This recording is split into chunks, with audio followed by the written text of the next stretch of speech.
Good morning. This is Chris Dawson of Tamebay. Welcome to today's webinar on the pillars of Google shopping success. During times of uncertainty, I think we've all faced plenty of uncertainty over the last couple of months, but it's likely to continue sometime in the future.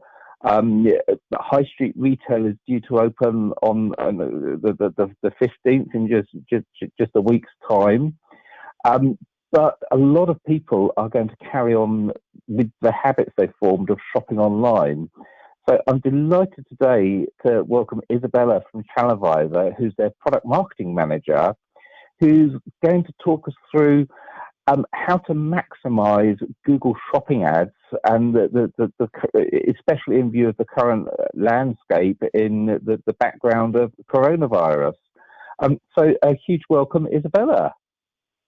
Hi, Chris. Thank you for the introduction. And hi, everyone, and thanks for joining this webinar. I've been working at ChannelAdvisor for around 2.5 years, and before I started my current role of product marketing manager back in October, I was a digital marketing strategist. My main job was to audit Google Shopping accounts for our clients and prospects and build tailored strategies based on best practices. I must have seen hundreds of accounts, and I've been keeping a close eye on Google Shopping, especially in these times. So I'm excited to be here today and present the pillars of Google Shopping success during times of uncertainty. And I resonate with our mission to connect and optimize the world's commerce, because in times like this, you really need to have options to get what you need as a user in a safe manner, but also for companies to have options to reach the consumers wherever they are. We have multiple offices across the globe, and this helps us create localized strategies for our clients and provide 24/7 support. Brands and retailers leverage our platform and services to connect with consumers around the world. We help optimize selling operations for peak performance, and we provide actionable analytics to improve the decision making. And thousands of brands and retailers depend on ChannelAdvisor to securely power their sales and optimize fulfillment on channels such as Amazon, eBay, Google, Facebook, and hundreds more. For more information on us, we invite you to visit our website, channeladvisor.co.uk. We are also a Google Premier Partner, and as a Google Premier Partner, we have the highest status of partner, managing many of the IR top 500 brands and retailers. We're working with Google closely, and by doing so, we spun out our current structure of subject matter experts, or Google Gurus as Google calls it. The program helps us establish and keep subject matter experts up to date on various Google properties and programs. And we have quite a bit to go through today. We'll start by answering the question, why is Google Shopping so important, and especially in these times? I will walk you through a high-level overview of the pillars, and then we will deep dive into the strategy building, looking at automation options, and then we'll have a quick look at what you can do to get ready for the gradual reopening. We'll conclude with a few key takeaways, and then I'll answer some of Chris's questions. The necessary measures that were taken to manage the pandemic have disrupted the global economy and altered consumer expectations, habits, and purchasing behavior. This has resulted in I would say a new set of challenges for everything from our physical stores to fulfillment to employees and customers as well. The response to COVID-19 has changed the way we even interact with businesses. And Google Shopping has been one of the channels that users have leveraged to get what they needed. In a second, I'm going to show you some stats from one of our recent studies. But we've seen a higher volume of searches overall, and we've seen a higher volume of searches with over 40% increase in search queries containing online. And we haven't seen a budge really in the percentage of clicks coming from Google Shopping. So even though Google Tech Stats are an option, more and more users are clicking on Google Shopping. And I think it's no longer a secret that most of e-commerce ad spend is concentrated on product advertising, and that makes Google Shopping so important because it is amongst the biggest contributors to this. Now, I was mentioning earlier our recent survey, which uncovered that Google Shopping is a key destination for product research and for browsing during the current crisis. It ranked number 3 after Amazon and eBay. I think that many might not think that many of the respondents or many of the users in general, they might not think that they're using Google Shopping. It's not necessarily clearly defined as a channel for many consumers like Amazon is, for example. It's almost as asking, are you using sponsored brands on brand ads on Amazon? So take that with a pinch of salt. I'm pretty sure there are more consumers that are more than 34% of consumers that are researching products on Google Shopping. What we could see is that for the 26 to 35-year-olds, the percentage of people came close to half, and it was quite higher than the overall 34% average. So Google Shopping is a key destination for research in these times.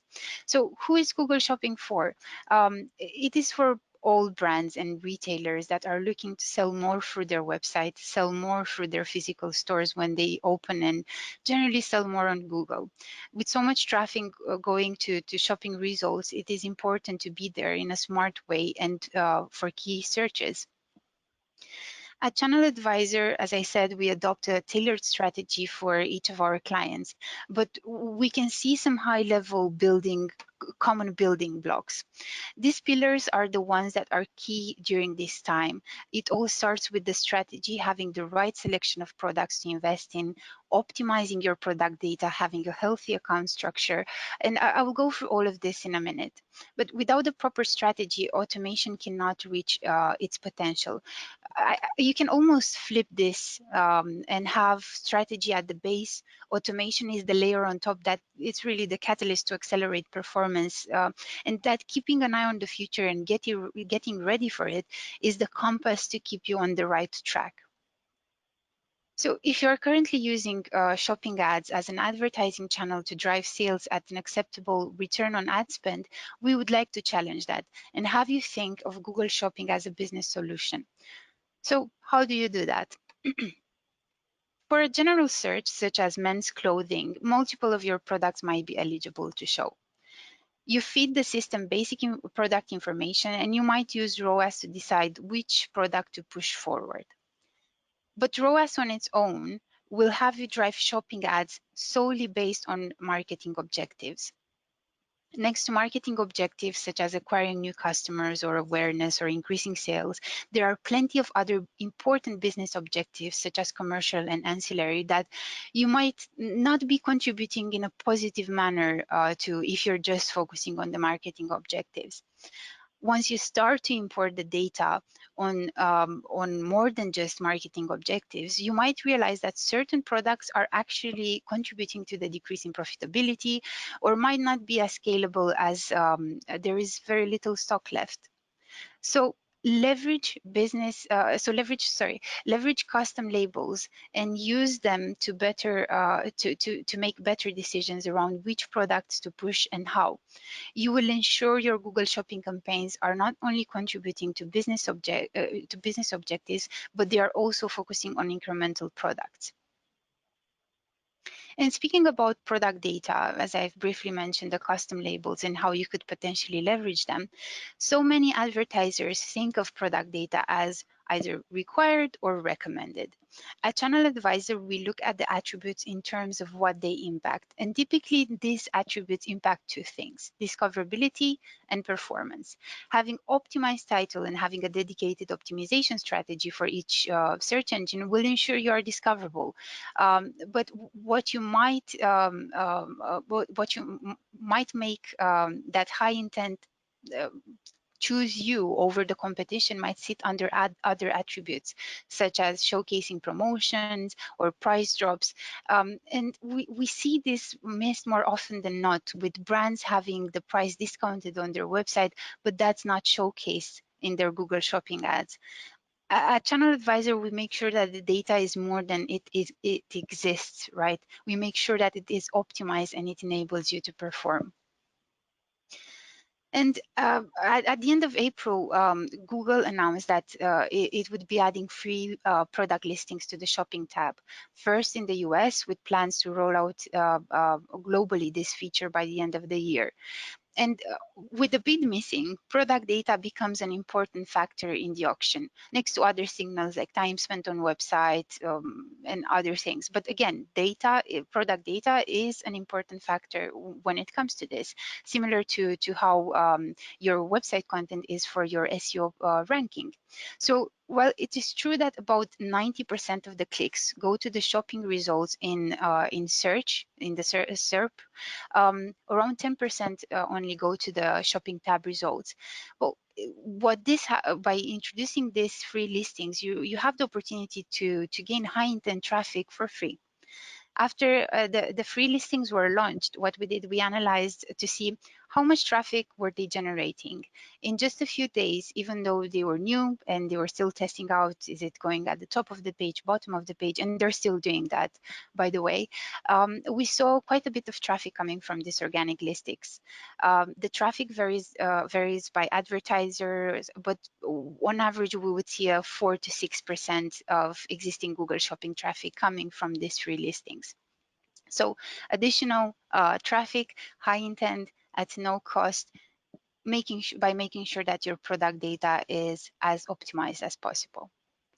So moving on to campaign and ad types, there are plenty more available out there. The classic shopping, Google Shopping placements on search and on the shopping tab are now complemented by many others that can be leveraged and segmented differently based on goals, intent, and performance.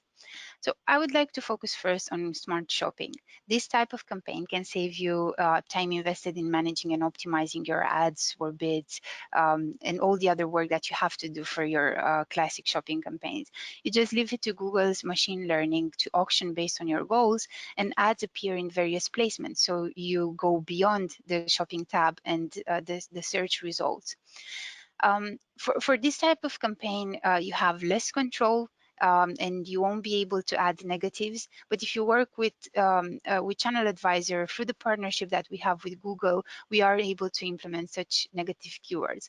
However, what you are able to do is on your own is you're able to utilize negative placements to filter out some of the unwanted traffic. So I do recommend to keep a close eye on that in order to make sure that it's not affecting your brand in any way, showing on certain placements that are contradictory to your brand and your mission. The second type that I wanted to bring up to your attention are shoppable image ads. Google Images is a highly used search engine, and you now have the chance to reach the users while they are researching with multiple products within a single ad unit. This ad unit is ideal for apparel, home, and beauty products. Use lifestyle images with optional headlines. And I won't explain how every ad type works. We have plenty of resources to find that out. But what I did want to highlight is that when you're deciding what campaign type to use, do so based on your goals, the product, the opportunity, the complexity of launching and managing, as well as resources needed to optimize them. And you don't just have to use one type of campaign. I would say leverage a mix and account for all these key elements when deciding which campaign type to add depending on your product catalog, again, goals, complexity, etc. So we've passed the campaign and ad type section, and this section on the audiences and intent will help you understand how you can leverage classic shopping campaigns to reach targeted audiences and figure out their intent. While the classic Google Shopping campaigns might seem like they offer little control of what you can do compared to the text ads, there are plenty of levers that you can pull in order to gain control. For each of your products, as I said even before, there are many searches that could trigger that product to show up. But as we know, not all searches are relevant, which you can eliminate with negative keywords. Plenty of options to automate that. But also, you wouldn't want to bid and invest the same way for all of your searches. Certain searches are further up in the funnel, but you wouldn't want to eliminate them as they contribute to discovery, right? While they're not maybe performing as well as the bottom of the funnel when it comes to conversions and volume of revenue. While others, which are at the bottom of the funnel, have high intent and you would like to be able to maybe invest more, to bid differently in order to drive transactions. If you are using smart bidding, then part of the work is almost done. But again, you would just bid, you wouldn't be able to control how you invest on these different levels. But if you're going for the more semi-automated enhanced CPC or manual bid, you're going to need to properly segment your campaigns and use the search query-driven shopping approach, which we leverage here at Channel Advisor to drive that efficiency and investment and bidding. And segmenting these queries and bidding accordingly better matches their expected return to cost. This ensures that the most qualified traffic is prioritized higher in terms of budget. And if you are to leave this webinar and remember one thing, this is it. Your account structure is everything. It has to enable you to be agile and be able to increase spend on products and components that work and are in stock and reduce on those that are not. Your structure dictates everything. It dictates the way you invest, the way you bid, and even automate and optimize. So invest time to properly structure your accounts to maximize performance. And during these times, your retargeting strategy could also change. We are yet to see what happens with the reopening or in the reopening with the high volume of online traffic that we've seen over the last couple of months while everyone was on lockdown. So what I could say is that one thing is still sure. You need to enhance your audiences with additional signals based on important actions or non-actions that they take on your website or on your product pages. Prompting your audiences with additional signals such as products added to cart, categories visited, or building micro conversions, signing up for newsletters or using features like try it on can be a great way to improve conversion rates for your retargeting campaigns. And if you are building new audiences now, make sure that you add as many signals as possible to further save costs rather than going for everyone who visited your website. So now that we've discussed about audiences, I want to tackle the last block of the strategy, which is leveraging tools. Today's rapid market changes, they've created a huge amount of data and insight, but sometimes it's hard to find clarity in the noise and determine which trends will empower your decision making. When it comes to Google Shopping, there are plenty of tools out there that can help you from Google themselves, from the optimization score that helps you understand what you have to do in order to get your account and your shopping campaigns as optimized as possible, to shopping insights that show you which products are trending. The shopping insights is available in the US, but that does not stop you, as US has reopened a bit sooner in certain states, to go and have a look and see what has happened there so you can apply the learnings for here in the UK. So we've covered the first pillar. I wanted to give you more details for it because, as I said at the beginning, it is by far the most important one, and it can make or break anything you add on top of it. Advertising cannot fix a bad business or a bad product, similar to how automation cannot fix a poor strategy. There are plenty of automation options out there, I know, from being able to automate negatives, as I've mentioned before, to automating campaign creation and much more. But what I wanted to do in this section is mainly focus on bidding automation. So let's start with the why. Machine learning is a core transformative way by which we rethink how we've been doing just about everything. It's meant to unlock more growth and greater efficiencies. So as we know, the customer journey is more complex than ever. What machine learning does, it analyzes millions of signals in real time, showing the right message to the right consumers in moments that really matter.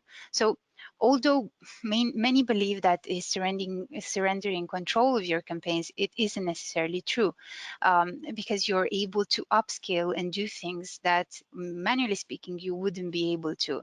And understanding how artificial intelligence works for you and for your business needs is essential to leveraging it for your business.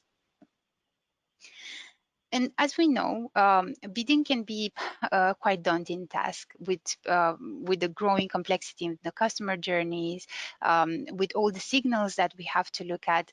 Bidding has grown more complex than ever.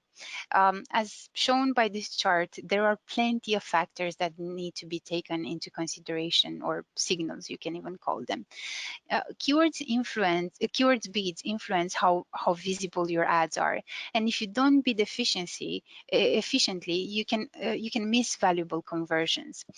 The dynamic nature of the auction process causes for the bid to become a moving target that is really hard to reach at scale when you're going the manual route and you're not automating. There are plenty of options to choose from. You have a semi-automated bidding option with enhanced CPC, as well as options that require less attention from your side. Think of your goals when choosing the bidding automation options.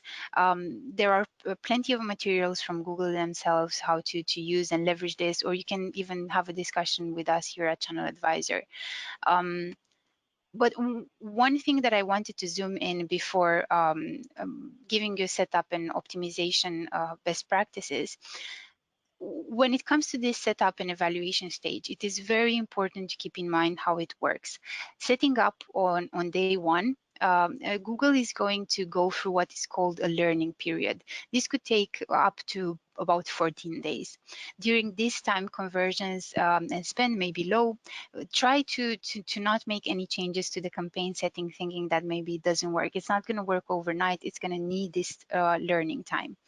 Then they go through a phase called business as usual. There is no action really required during this time. The campaign should be performing as expected, and always take into consideration a conversion lag. And then from there is time to evaluate the performance. When evaluating upon launch, be sure to compare performance from the business as usual period to a 2-week period before your smart bidding period started.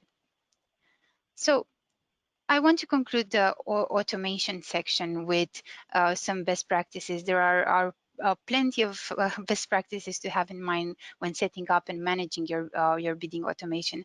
But the most important to call out are: make sure you set a realistic goal. Otherwise, the automation could potentially work against you, maybe minimize your reach, or losing out on certain opportunities, which maybe they are not a ROAS of 7, they are a ROAS of maybe 5.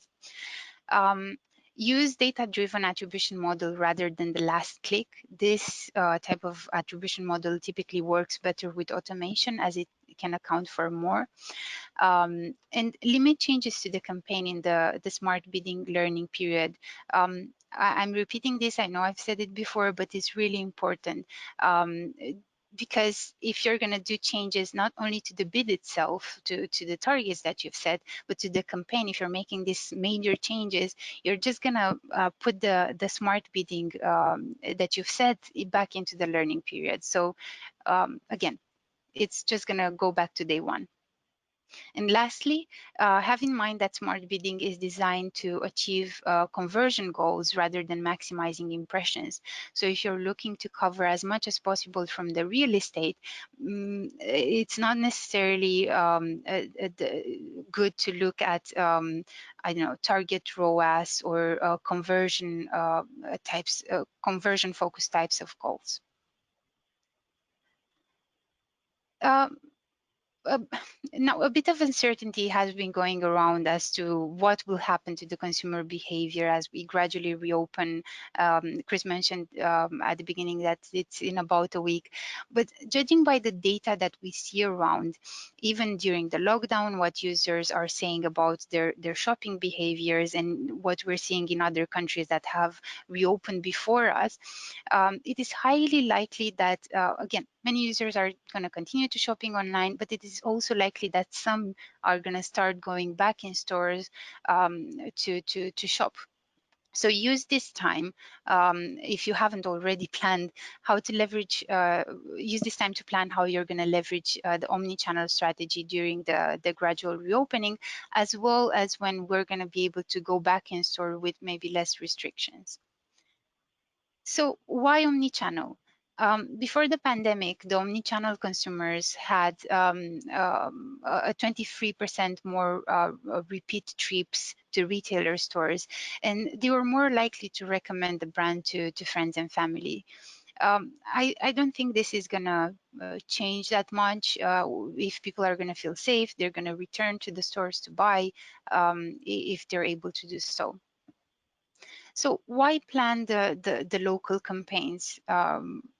And again, maybe you should have planned for it, but if you have not, now is the time to really sit down and do so if you're reopening your stores soon.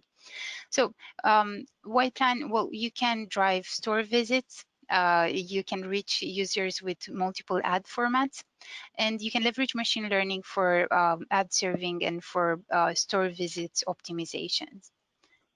And there are plenty of ad formats that you are able to leverage.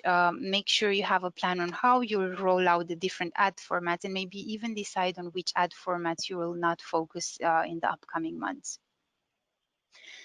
And there are plenty of, again, best practices for this case as well. But these are key. And as we are looking at this gradual reopening, we're also looking at the change behavior for users. So make sure you're keeping a close eye on the performance of your local campaigns, and ensure that your Google My Business has the most up-to-date information. Maybe if you change the opening hours or you closed it back when the lockdown started, and now you're reopening, that's the first place you need to go and update the information. Give your campaigns lots of options for creative. Ensure the text, image, and video assets are created before and reflect in-store promotional messaging. And lastly, utilize online reporting to optimize and retarget your consumers. So what are the key takeaways from our session? Thank you if you've managed to listen so far. Well, first of all, next to campaign and ad type selection, your account structure is everything. That's one thing that I said, that if you are to go out of this webinar with, that was it. If you're not using smart shopping campaigns, you should start soon. They are a great tool to push your high-performing products even more, and ensure that you're not missing out on opportunities because you don't have the chance to optimize the classic shopping campaigns. Utilize new testing, planning, reporting features to take your campaigns to the next level. Always try to keep a close eye. Google have launched various things, even ad extensions, in the recent months since all of this started. And automation allows you to work faster by automating routine tasks and freeing up time for strategic thinking. If you don't have to change your bids all the time or add negative keywords, you can actually look at the reporting and draw strategic conclusions rather than having to invest a lot of man hours in doing the changes. Google Ads smart bidding is query level and proactive optimization, not just reactive to historical data. So that's one thing to know about the smart bidding options that Google has, is the fact that they're not just looking at historical data in terms of the search query or overall. They're looking also at the consumer. They're looking at their intent. So I would say it can account for more signals than we can when changing the bids due to limited time, maybe even resources. And lastly, plan for the future and understand how you can leverage omni-channel ad formats, at what time to maybe start using them, how to optimize them, etc. So thank you very much, Chris. Hope you have a couple of questions ready for me. It was nice to go through the information we prepared today. Oh, thank you so much, Isabella. That was so informative. And yes, we have got some questions coming. So the first question that's come in is, bearing in mind that stores are just about to reopen. Obviously, I've got my website. As you mentioned, Amazon and eBay are important channels, but Google Shopping comes in third. So the question is, with my store opening, how can I best drive information about my physical store, such as what are my opening times? Because they may be slightly different to normal. I may not be opening every day of the week, or I may be opening longer hours and 7 days a week instead of 5 days a week. And how can I best highlight when people can actually come to my physical store through Google Ads or through Google Shopping? That's a good question. And the first thing that users need to do is go in the Google My Business account and change their opening hours to reflect their new open schedule or closed. But what I would also say is have a look at the paid advertising for the text ads. So this is not necessarily related to Google Shopping or omni channels, to change your extensions. Maybe not reactivate the ones that you had before in case you're not opening to the normal times, but creating new extensions with the current open times. And I think maybe those are going to rank a bit better, just because users are interested and Google knows in understanding if certain stores are open or not.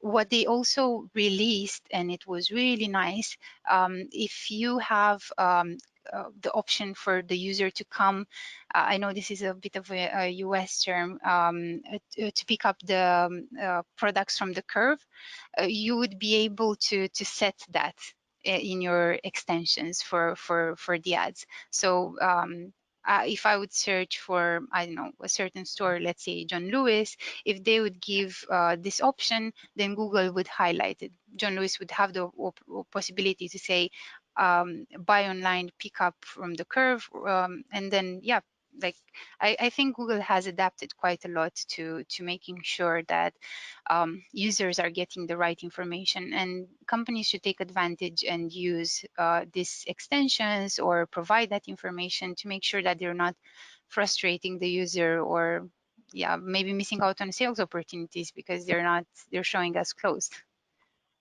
Yeah, it's funny you should say that, because that was actually my second question, which is, should retailers be trying to drive traffic to click and collect or for buy in store through the Google Shopping? And obviously there's a subtle difference that click and collect, the transaction happens on the web, whereas buy in store, the exploratory phase happens on the web, and then you drive the consumer to actually come into your store and make the purchase in store. So have you got any thoughts on which strategy might be best at the moment? Yeah, I think users are gonna be wary to going in store. I haven't listened to Boris's entire recent press conference, but I think they were saying something like you couldn't try on clothes in the store. So users might think, why should I go in store if I can just buy it online and then return it? Right. So I think it is a good option to have click and collect. It's just that have in mind not many users are going to be maybe open at the beginning, but that shouldn't discourage you. And if you are able to offer that option, you should, because this way you ensure that the users that want to do that, they're going to be able to buy from you and you're not missing out on sales. Yeah, I think that's all I had to say. Yeah, no, I think you're very right. It's going to be a very different experience. You're probably going to have to queue to get in the store. There'll be fewer numbers in the store. It'll be one-way systems around inside the store.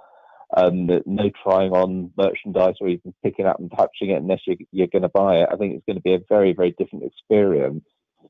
And with that, what would you say is almost more important to highlight on Google Shopping? Should I be highlighting the product itself and really in-depth product data around the product, or is it more important to highlight what's actually available in my local store? And again, obviously the index product data, the better the data, the more likely someone is to buy online.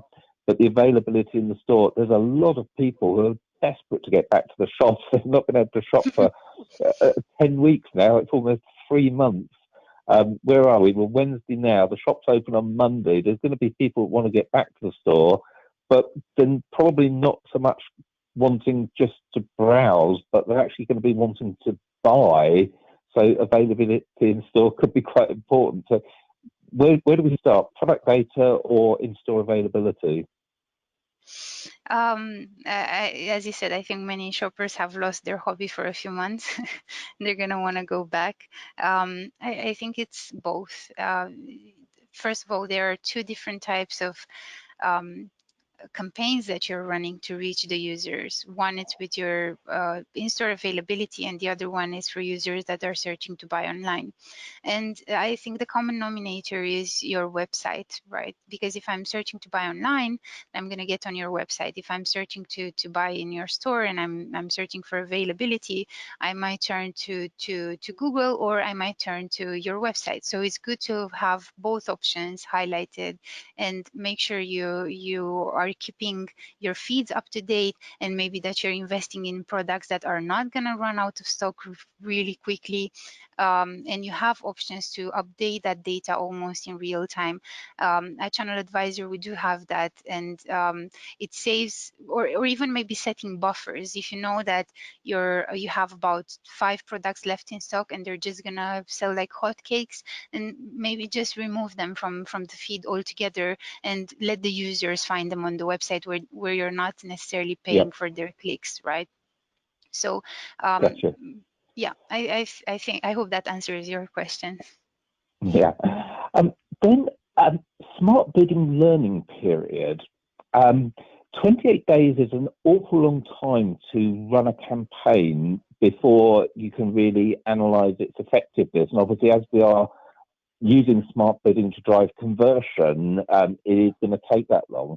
But can you kind of A/B test during that time? Can you kind of run 2 smart bidding campaigns and figure out which one's most effective, or is the whole point of smart bidding just to leave it to Google to do that for you? Well, if you compare it, I don't think there is a need to A/B test for the same product between 2 different options, because at the end of the day, when you're choosing the smart bidding option, you're choosing it based on the goal that you have, right? To I don't know, have a certain ROAS that you're getting back, or a certain you're targeting a certain cost per acquisition, or whatever your goal is, right? Now, when it comes to it being 28 days, if you were to go manually, that learning period, even though maybe the user wouldn't know of it, would be longer than 28 days. And they would constantly have to change, and they might miss out on opportunities. Whereas in 28 days, actually only 14 days are for learning, right? And if you're thinking of it, in those 14 days, what we typically see is that we don't get such a high spend or a high volume of conversion. So it's not like you're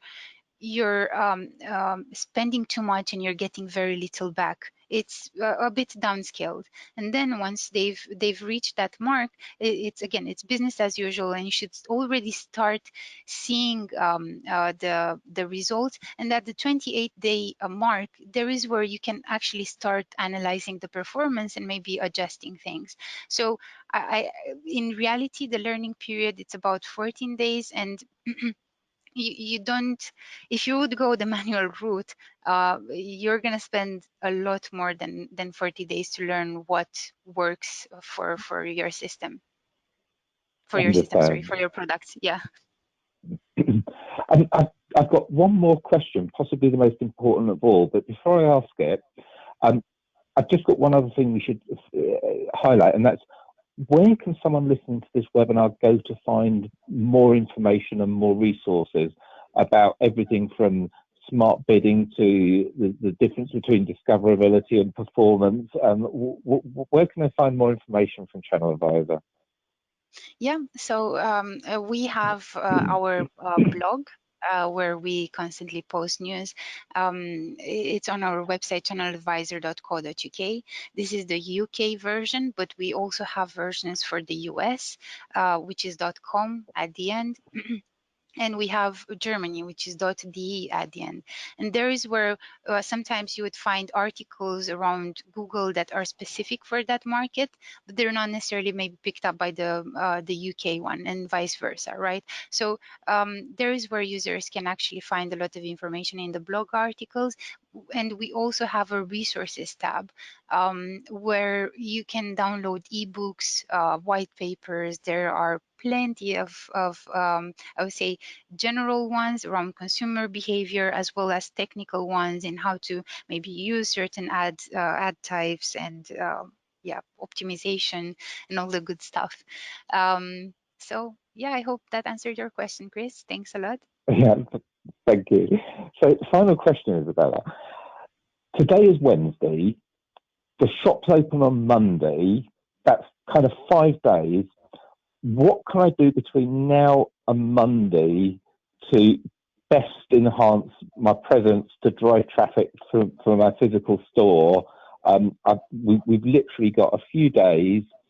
What's the number one thing people should be thinking about? Is it getting their opening times up? Is it getting stock availability up? Where do we start? What is the one thing I should be doing above all else? I think is getting your store ready to meet all the requirements, and maybe it's not a wise thing to invest in driving traffic to your store from day one. Because you might need, I don't know, a few days to learn how things are going, how many people you're seeing, but be ready to start those campaigns to drive more traffic to the stores. I would say, like, make sure your store is ready to cope with what is coming, that you're respecting all the regulations, and then think of how you can drive and entice those users to come there. It can be even part of your strategy to showcase that you are respecting and you're doing all your best to keep the consumer safe. Yeah. Fantastic. Thank you, Chris. Isabella, I want to thank you so much for your expertise and time today. An absolutely fascinating webinar. We will, of course, be making the webinar and the slides available to view again. And if you've been listening today, after the webinar, you'll get a link so that you can actually replay the webinar, because there's a ton of information that you'll probably want to review. So thank you so much, Isabella. It's been a pleasure. Thank you very much, Chris. Enjoy the rest of the day.